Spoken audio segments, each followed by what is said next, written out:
Hey, what's up, studs? Ryan here, or MandRproductions, and welcome to Ask MandRproductions, episode 115, the series where I answer your questions. So if you have a question that you want potentially answered on next week's episode, leave it down in the comments section below. While you're down there, you should probably like the video. Like, why not? It's just, scrolling by, click, quick tap. Can't talk this week. Anyway, got the new shirt, no days off, kind of the mantra I've been going by lately here on the channel, obviously, uploading every day. Didn't even miss a day when dude, last week was rough. I said I was sick, the other day last week on Ask MNR, but I ended up being with a sinus infection the entire rest of the week anyway, and it was awful. But now I am better, I think 100%, so very happy about that. Anyway, our first question from last week, actually, or not even really a question, but just a statement on last week's statement from me about you guys being maniacs for showering at night. You guys actually, a majority of you actually shower at night, and that was surprising to me, and I kind of get it, though. It makes sense, right? If you've been sweaty or whatever throughout the day, you do want to take a shower at night. And I will say this, if I go play basketball or go to the gym or whatever, I do take a shower after that if I've worked up a sweat, and usually obviously when I play basketball, yes, that's going to happen. So I take a shower at night when that happens, but I still want to take a shower in the morning if I'm going to go somewhere. So I don't know, I've always growing up, I would shower in the morning before going to school and not in the evening after. It's just what I was taught, so that's the way I will always stick by. Morning shower is better than night shower, but there's nothing wrong with the night shower, and there's certainly nothing wrong with doing both, other than I guess people that are very environmentally conscious. First question, though, from Brickboy211 says, did it affect you when you fired Gregg from the podcast? So, unfortunately, last week's podcast, the one most recent to when you're watching this, did not. The audio broke. I don't know what happened, but the audio was not working correctly. Something happened, and unfortunately, it only had my audio, and I was really bummed about that, but there really is no way to fix that. But if you guys aren't in on the joke and you just haven't been up to date, basically I fake fired Gregg from the podcast, just joking around at the beginning of a couple podcasts ago, Bricks and Bits, if you haven't heard of it, and then he made a video Ryan fired me from Bricks and Bits, I can't believe this, no file first battle pack, and then a bunch of people come over my channel, I don't know, 30 people or something, they're unsubscribe, MNR sucks, you stink, no file first battle pack, how could you, nobody got the joke. So yeah, that was the whole thing, and no, obviously it didn't affect me because I didn't fire him. But Grayson Singleton says, Ryan, do you believe the new UCS gunship will be considered Minifig Scale or not? Okay, so I've kind of talked about this before, but it seems to still be a thing. I really do not care about Minifig Scale. I'm sure the new UCS gunship will be bigger than the playsets we've already gotten, but it won't be extraordinarily big. It shouldn't be this giant, massive behemoth thing that minifigs don't make sense in. I don't see that happening. And even then, I don't really care. I'm just going to put it on the shelf and display it. Lego Rank in Review says, question, can I use your Ask series for my new YouTube channel? Please answer. So yeah, sure. I mean, you could definitely do a Q&A series for your channel, but I would really encourage you to try to be a little bit more original. I feel in the LEGO space, I've really popularized the Q&A thing, and there are a few people that have copied or tried to copy it. They know who they are. You may know who they are, but I'm not going to say any names. So I would try to do something unique and different. It would be my thing to you. I would definitely try to be unique and different. That's what I've definitely tried to do on my channel. You want to always try out new things, and maybe a Q&A series would be your big thing. But honestly, if you're looking for advice, I would really tell you to try to come up with something unique and different than just a regular Q&A series like this. I would really encourage you to do that, because I don't think a Q&A series like this would stick for too many people. So definitely try to do something outside the box if you can. If you can't think of anything else, hell, do it. But if you can, really try new stuff and try to think outside the box like that. Thomas says, on a scale of 1 to 10, how would you rate the new season of Clone Wars so far? Probably a 6. Honestly, these first 3 episodes have not been that exciting to me. It's been I'll try to keep spoilers to a minimum here, but if not, skip ahead 30 seconds or whatever.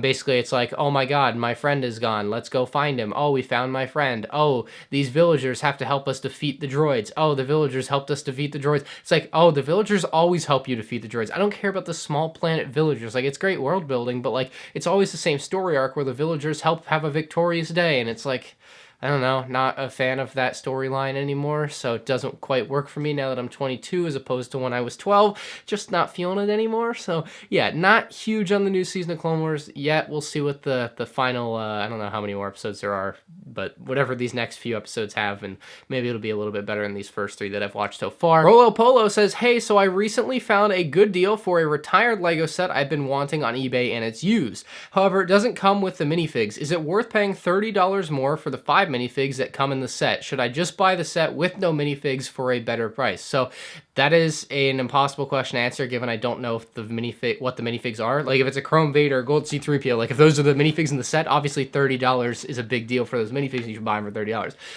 Point being, what I was really going to say about this, because I'm sure it's a little outdated a week later and the deal may no longer be on the table for you, what I wanted to say about this is try not to buy sets without minifigs, especially if you want the minifigs, because what will happen is you're basically creating a big hassle for yourself. And I've done this a few times throughout the years. It's just not fun. Just don't do it. Just buy the set with the minifigs. Find the best deal with the minifigs that you can. And maybe you get an incredible deal on the vehicle and the minifigs at the same time. And if you can get that at the same time, then sure, that's fine. But otherwise, what ends up happening for me at least is I'll buy the set, right? And then I'll be like, all right, I'll buy the minifigs later. And I never get around to buying the minifigs. So definitely try to buy them all at once if you can. And on top of that, it's just, it ends up in the back of your head for months and months, and you don't want to have to think about it. So I would really recommend, when you can, just buying sets complete with everything that you're going to want. Like, just try to do that as much as possible and stay away from, even if it costs you a little bit more, I think it's worth it for the headache to not have to think about it. SW Gaming says, what are your thoughts about the upcoming Skywalker Saga, and what's one thing that would either highly excite or disappoint you about the game? So general thoughts on the game, like, it looks good. The graphics look amazing. I cannot wait to buy it whenever it comes out. Hopefully at some point during the summer, I'll play it. I'll make videos on it, probably live stream some of it on Twitch or on YouTube on MNR Games, or maybe even on this channel. I don't know. I haven't thought about it that much. Not that important to me yet until I really know the release date at least. But point being, what would excite or disappoint me? So I'm going to give you one thing that would really highly excite me about the game, and that would be online multiplayer. If I could play online multiplayer with LEGO Star Wars: The Complete Saga, I would be hyped out of my mind. Like, I really prefer multiplayer games, and maybe not even like multiplayer like in open world style like GTA, or like PvP like Call of Duty, Minecraft PvP, or whatever. I think even like a online multiplayer co-op where I could hop in with my friend or maybe even a viewer and play through levels of the game, it would be amazing. So something like that would be great. I don't think they've ever done online multiplayer for LEGO Star Wars, but if they ever did it and this was the game, that would be one thing that would get me really hyped up, because I really prefer multiplayer games over single player. Rodrigo says, do you think it's possible we get a Bad Batch battle pack or Shuttle set? I don't think a battle pack is very likely. I don't like the battle packs that include 4 separate named characters like that anyway, kind of like we got with the Inferno Squad for Battlefront. And I also feel like this is a little bit bigger than Battlefront, so I feel like the Shuttle would work well because they have that ship and it's shown in the Clone Wars pretty predominantly. So that's the way I would kind of fall on that, is that they would make the Shuttle over a battle pack, plus they'd make more money. Mitchell Wright says, hey Ryan, just asking if you ever get days where you're stressed out from YouTube stuff like editing, video ideas, things like that, and what do you do to relax? So what do I do to relax? To relax, I play Call of Duty, which I guess isn't really relaxing because I'm on there cracked out of my mind playing as hard as I can, so that's not really relaxing to me because I'll get mad at it or whatever. Really honestly, to relax though, like physical exercise is really the way to go. Like, go outside, play basketball, go to the gym, go to the park to play basketball with my friends, like whatever it may be, go outside, throw the football around when it's warm enough outside, go swimming. Like, any type of physical activity where I'm not like in a computer screen is very relaxing for me. And Hugo says, why were there 2 TIE fighters stacked on top of each other in the background? There are 2 TIE fighters stacked on top of each other in the background because I no longer have 3 to stack on top of each other in the background. Clement says, Ryan, would you ever do minifig comparisons, like comparing every Luke Skywalker minifig ever released? I did like one of these videos like 6 months ago and I totally dropped it, and I don't know why. I guess I just kind of ran out of time or was doing other stuff, but this is something I would like to do, is minifig collections like that, and I have been trying to do them, or had been trying to do them, I should say. So maybe I can do like an all 2019 Star Wars minifigs video or something at some point, or 2018. Like, I've got them pretty well organized, so something like that would be something I would like to do. It's just something I need to get around to, and something if I do it, I definitely want to like try to do it differently if I pick it back up again. So we'll see what that ends up being. Alex says, hit the gym already, man. You gotta be a hater, bro. I've been going to the gym 3 times a week for 6 weeks now, and it's been going well. So I have been going and I've been enjoying it. So I'm very much looking forward to like 6 months from now when you can like really see the progress of 6 months of gym time, if that makes sense. Like 6 weeks has been nice, and like I feel like there's some noticeable differences, but like 6 months of gym time will be a lot, and that'll be super amazing. Bram Van Roo says, what happened to your Lego Masters review series? And this is a series that I was really excited to do. The first episode did really well. I feel like I got like 40,000 views, and then the next 2 episodes just kind of bombed. I think they like combined got 20,000 views, which is not very good for my channel, and to me just was not worth my time to put into those videos, because what would happen is I would do those videos like right after the show aired, so it's already 10 p.m. It's really late. The video has to go out the next day, and I'm just working for like 3 hours really late at night when I could be doing something else, and I just decided, hey, these videos aren't worth my time. They're not getting very good viewership. People just don't seem to want to watch that, and that's all right. Like if you don't want to watch it, it's okay. It doesn't hurt my feelings. I'm gonna just not make the videos. So that's what I did, and I stopped making them, and I feel good about not making them. Now I can just kind of watch and enjoy the series. That being said, I will do more Lego Masters content, I think, once all of Lego Masters has aired. The way I think about it is like I want to do these videos where it's like the everything wrong with Lego Masters, or the 10 dumbest moments on Lego Masters, stuff like that, in that kind of vein of content, looking at Lego Masters as a whole, as opposed to on a per episode review basis. I think conceptually different videos like that would be better than what I was doing with those reviews. So that's what happened to them. I'm not going to be doing them anymore. Timmy Hood says, hey Ryan, if Lego was to release another UCS set under $100, such as the ATS team, what would you like that set to be? So honestly, I think the UCS A-Wing would be a good candidate for a set like that. If they were ever going to do another UCS set under $200, I think the A-Wing is one vehicle that is small enough, or could be built small enough, to lend itself to that, just in scale with some of the other vehicles they've done from the Rebel Alliance. I don't want a huge $200 A-Wing, just my opinion on that. But I will say it feels like they're already starting to do this right now. The 18 plus Star Wars helmets that just got revealed this past week